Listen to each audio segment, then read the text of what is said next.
Okay. Well, good afternoon, everyone. Welcome back from lunch. We're going to try something a little bit different for this group, and hopefully we'll keep you all awake. I was going to call it the fireside chat, but I'm not sure that's the wakeful way to describe this. So, if you feel the need to get up and down and move your arms around, please do, or stand in the back and keep yourselves awake. I think this will be a really dynamic panel, though. We have a lot of great examples of what's described in the agenda as sort of the other private sector industries, maybe things that surprise you or you don't think of. But I think for everybody that's been paying attention, for the last day and a half, it doesn't come as such a surprise. I think what's really interesting are the different models that they use. So I'm going to introduce the speakers and then, just sort of lay a little bit of groundwork and then let each of them present a bit to you about what they're doing. And then I have some questions for them, actually. So I'm going to put them all on the spot a little bit. So to begin with, I'd like to introduce, to my left here, going down, Benjamin Mackay.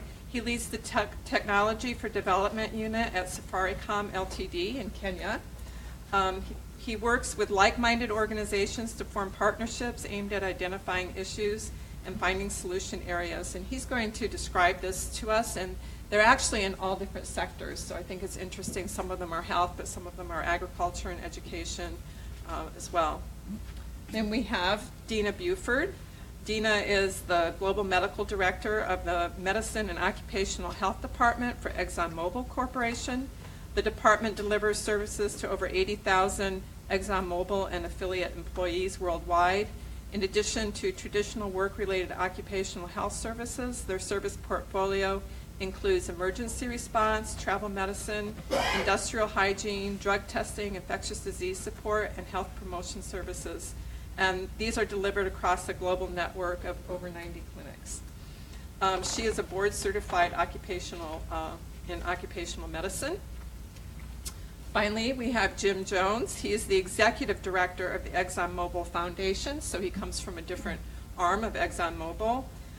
In this capacity, he oversees ExxonMobil Foundation's major grant-making programs in global health, specifically in the fight against malaria, women's economic opportunities, and U.S. math and science education. If you read Jim's bio, you're going to see that he has worked in so many key positions in global health, and so I think that he can't hold a job. Is that what you're saying? Well, that's another way of looking at saying? it. Yeah. Yeah. When you look at those CVs, and there's like 2 years in each position. There's always a big question. Pretty much. He was the founding executive vice president at the Vaccine Fund, which is now Gavi. He was also the vice president of program and policy at the Children's Defense Fund, where he oversaw the organization's work on education, juvenile justice, child welfare, and health for 12 years. So that was a little more than a 2-year stint for you. And then he's also served in various capacities in the U.S. Congress. So I think he brings like a wealth of experience in addition to his work at ExxonMobil. Okay, so I just want to set the stage a little bit.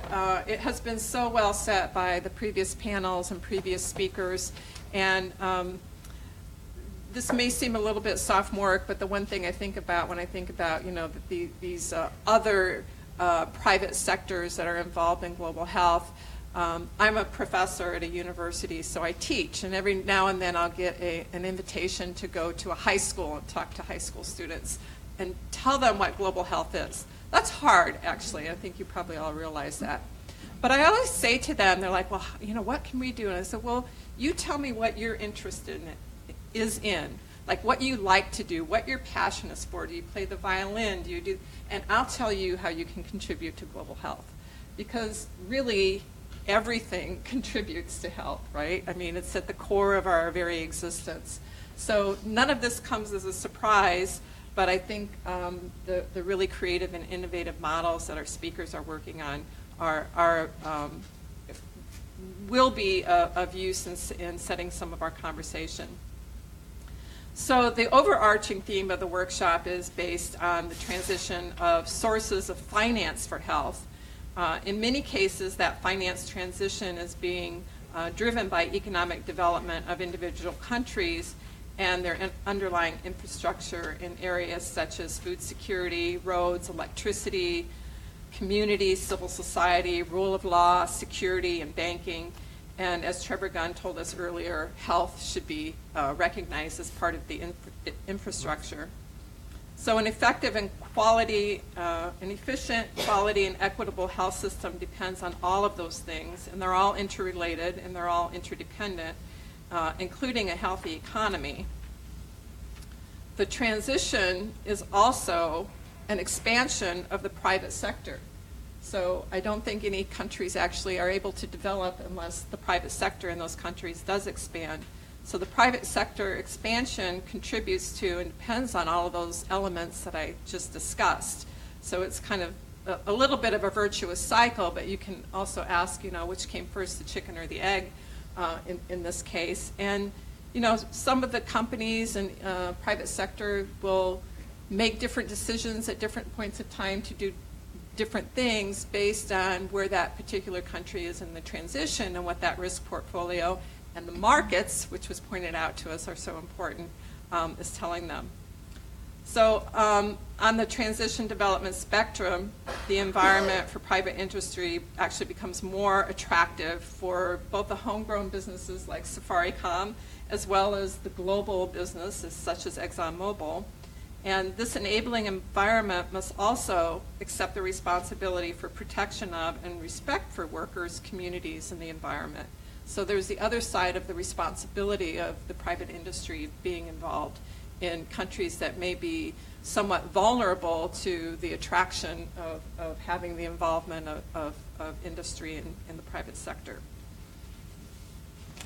So with that, we're going to start and give each of our panelists some time to describe what it is they do.